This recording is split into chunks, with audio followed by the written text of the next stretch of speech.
Hello everyone, spongy নরম তুলতুলে cake বানিয়ে দেখাবো তোমাদের।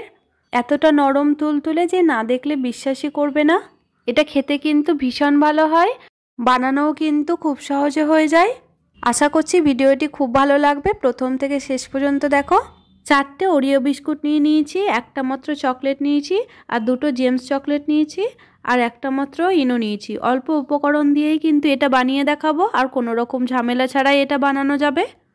বিস্কুটের প্যাকেটগুলো আমি খুলে নিচ্ছি, আর 4টে মাত্র নিয়েছি। তোমরা চাইলে বেশি বা কম করে নিতে পারো বিস্কুটগুলো। এত সহজভাবে যে কেক বানানো যায় সেটা না দেখলে কিন্তু বিশ্বাসই করা যাবে না। বিস্কুটের মধ্যে যে ক্রিমটা আছে সেটা কিন্তু আমি তুলে একটা পাত্রে রেখে দিচ্ছি। সবগুলোই খুলে নেব। দেখো, এই ক্রিমগুলোকে কিন্তু এখন আমি রেখে দেব, এটা কেক বানানোর পরে কিন্তু কাজে লাগবে। সমস্ত বিস্কুট থেকেই কিন্তু ক্রিমগুলো বের করে নেওয়া হয়েছে। তোমরা চাইলে কিন্তু এটা মিক্সি দিয়েও গুঁড়ো করে নিতে পারো, আমি শিলনোড়াতে গুঁড়ো করে নিয়েছি। খুব সুন্দরভাবে এটা গুঁড়ো করে নেওয়া হয়েছে। একটা বাটির মধ্যে এটাকে তুলে রাখা হয়েছে, আর দেখো অল্প অল্প করে দুধ দিয়ে কিন্তু আমি একটা ব্যাটার তৈরি করে নেব। একসঙ্গে বেশি দুধ দিচ্ছি না, না তো খুব পাতলা হয়ে যাবে ব্যাটারটা। এই রকমভাবে কেক বানালে বাইরে থেকে কিনে আনার কোনো প্রয়োজন নেই। যে কোনো অনুষ্ঠানে তোমরা ঘরে বসেই কেক বানাতে পারবে। ব্যাটারটার মধ্যে একটা ইনো দিয়ে দিচ্ছি, ছোট্ট মতো একটা হাতা নিয়েছি, আর ব্যাটারটার সঙ্গে খুব ভালোভাবে কিন্তু এটা মিশিয়ে নেব। কোনো রকম অনুষ্ঠান ছাড়াও কিন্তু বাচ্চাদের কেক খেতে ইচ্ছা করলে বাড়িতেই কেকটা বানিয়ে দেওয়া যাবে। এতটাই সহজ যে তুমি একবার বাড়িতে বানালে বারবার বানাতে চাইবে। ব্যাটারটা আমার খুব ভালোভাবে ফেটিয়ে নেওয়া হয়েছে। দেখো, হাতার সাহায্যে আমি তুলে দেখাচ্ছি, এইরকম হবে ব্যাটারটা। খুব পাতলাও করিনি আর খুব কিন্তু ঘনও করিনি ব্যাটারটা। কেক করবার জন্য কিন্তু এখানে একটা বাটি নিয়ে নিয়েছি, আর 1 চামচ মতো ঘি দিয়ে দিয়েছি। তোমরা চাইলে সাদা তেল দিতে পারো, আমার কাছে সাদা তেল ছিল না, সেই জন্য ঘি দিয়েছি। কেক করবার জন্য কিন্তু এরকম একটা পেপার পাওয়া যায়, তো এই পেপারগুলো আমি নিয়ে নিয়েছি। পেপারটাকে গোল করে কেটে নিয়েছি, আর বাটির সঙ্গে খুব ভালোভাবে এটা চিপকে দিয়েছি। এবার কিন্তু ব্যাটারটা পুরোটাই ঢেলে দিচ্ছি। কেক করবার বাটি থাকলে তো কোনো কথাই নেই, কিন্তু যদি না থাকে তাহলে কিন্তু একটা শক্ত বাটি নিয়ে নিতে হবে ভালো দেখে। বাটিটার মধ্যে সবগুলো ব্যাটারি কিন্তু দিয়ে দেওয়া হয়েছে, আর খুব ভালোভাবে দুবার ঠুকে নিলাম। কেকটা আমি কুকারের মধ্যে বানাবো, তোমরা চাইলে কিন্তু কড়াই বা অন্য কিছুতেও এটা বানাতে পারো। তো কুকারটা আমি একটু গরম করে নিয়েছিলাম আগের থেকে, আর একটা মতো শক্ত ছোট বাটি দিয়ে দিয়েছি, তার ওপরে কিন্তু কেকের বাটিটা দিয়েছি। কুকারের ঢাকনাটা এবার আমি লাগিয়ে দিচ্ছি, আর তার মধ্যে একটা ফুটো আছে, সেখানে কিন্তু একটা কাগজকে গোল করে পাকিয়ে ফুটোটা কিন্তু বন্ধ করে দিচ্ছি। এতে করে কেকটা কিন্তু খুব তাড়াতাড়ি হয়ে যাবে।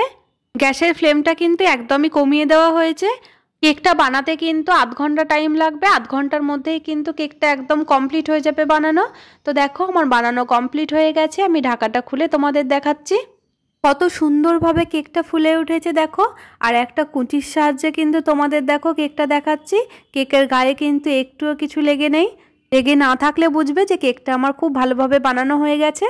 একটা সসপ্যান নিয়ে নিয়েছি, আর দেখো চকলেট আর বিস্কুটের মধ্যে যেই ক্রিমটা ছিল সেটা দুটোকেই কিন্তু খুব ভালোভাবে গলিয়ে নিতে হবে একটা চামচ দিয়ে।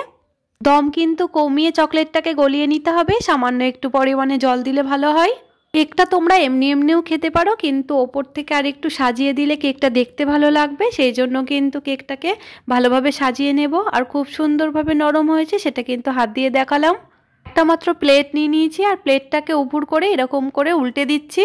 টির মধ্যে যে ঘি লাগিয়েছিলাম সেই জন্য কিন্তু খুব সহজেই এটা দেখো ছেড়ে গিয়েছে। একটু হাত দিতেই কিন্তু কাগজটা উঠে চলে আসছে। কাগজটা আমার ছাড়ানো হয়ে গেছে। হাত দিয়ে দেখিয়ে দিচ্ছি তোমাদের কেকটা কতটা নরম স্পঞ্জি হয়েছে। গলিয়ে রাখা চকলেটগুলো কেকের ওপরে এবার দিয়ে দিচ্ছি। দেখো, হাত দিয়ে পুরোটা কিন্তু ছড়িয়ে দিতে হবে। ছড়িয়ে নেওয়ার ব্যাপারটা কিন্তু তোমরা একটা চামচ দিয়েও করে নিতে পারো, আমি হাত দিয়ে করে নিয়েছি। চকলেট কেক যে এত সহজে বানানো যায় না দেখলে কেউ বিশ্বাসই করবে না। এত সুন্দর ও টেস্টি স্বাদের চকলেট কেক তোমরাও কিন্তু বাড়িতে বানিয়ে দেখো একবার, এতে অনেক বেশি ভালো লাগবে। 2টো চকলেটের টুকরো কিন্তু আমি রেখে দিয়েছিলাম কেকের মধ্যেখানে দেব বলে, তাতে করে কেকটা দেখতে আরও বেশি ভালো লাগবে। আর এই জেমস চকলেটগুলোও কিন্তু ওপর থেকে ধারে ধারে দিয়ে দিচ্ছি। দেখো, এবার এই চকলেট কেকের রেসিপি দেখতে কতটা লোভনীয় হয়েছে শুধু তোমরাই বলো। শুধু দেখতেই নয়, খেতে কিন্তু আরও অনেক বেশি টেস্টি ছিল। এই কেক বানানো এতটা সহজ যে সবাই কিন্তু বানাতে পারবে, আর তোমরাও কিন্তু বাড়িতে বানিয়ে সবাইকে চমকে দাও। তোমরা কিন্তু কেকের ওপরের ডিজাইনটা তোমাদের নিজেদের ইচ্ছে মতোও করে নিতে পারো। চকলেট কেকের রেসিপি তোমাদের কি ভালো লেগেছে? যদি ভালো লেগে থাকে তাহলে অবশ্যই কিন্তু লাইক করে দেবে। আর যদি এই চ্যানেলে কেউ নতুন হয়ে থাকো তাহলে কিন্তু চ্যানেলটিকে সাবস্ক্রাইব করতে ভুলবে না। পাশে থাকা বেলটিও কিন্তু অন করে দেবে। কেকটা তোমাদের কেটে দেখাচ্ছি, দেখো কেকটা কাটা হয়ে গেছে, হাত দিয়ে তুলে দেখাচ্ছি। কেকটা এতটা নরম তুলতুলে হয়েছে যে বাচ্চা থেকে বুড়ো সবাই কিন্তু কেকটা খেয়ে নিতে পারবে। আজকের মতো টাটা বন্ধুরা, আবারও ফিরে আসছি অন্য কোনো দিন অন্য কোনো রেসিপি নিয়ে।